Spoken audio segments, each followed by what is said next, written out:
Xuân hình tên núi Hiava Chu kim đa đang lê lại thế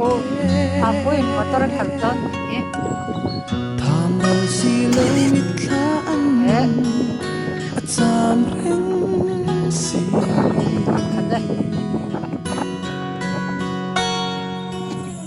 Tu na ero mua lăn lia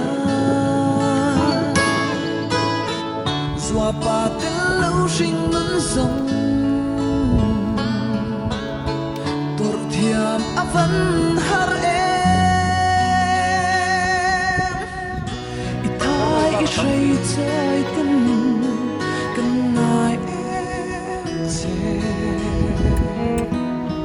Min lưu hoặc ngay rõ cấp ba Van in noam Ba nang mahan nor to bro mahan kat thelo Ente isun huzong pia Nang min ngay sual ti asin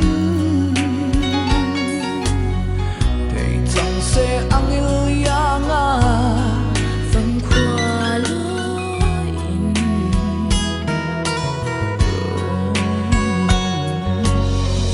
Ikia lên về căn mùa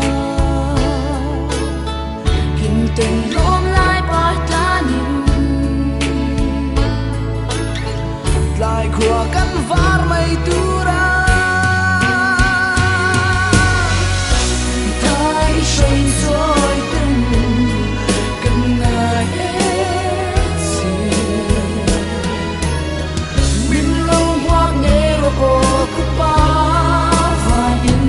hoa mân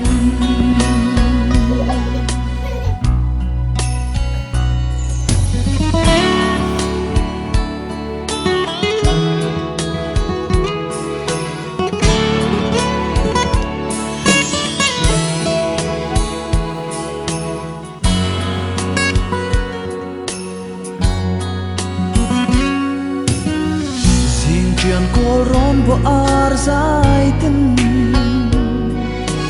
Dài xa e năng hiu lâu na Vui khát tơ rau tha lên in Rôn phăng lên là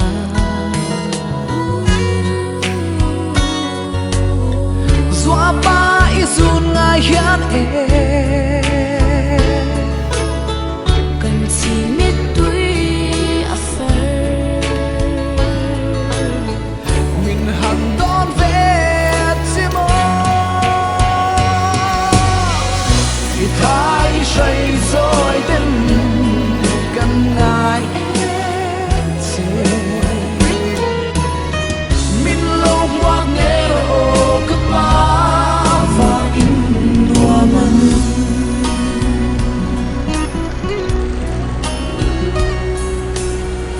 Min lâu hoa gây rộ cấp ba Và in hoa mân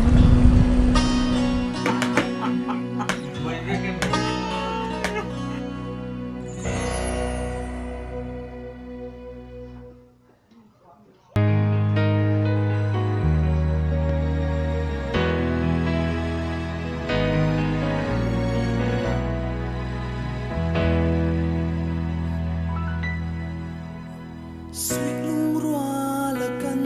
lối na ru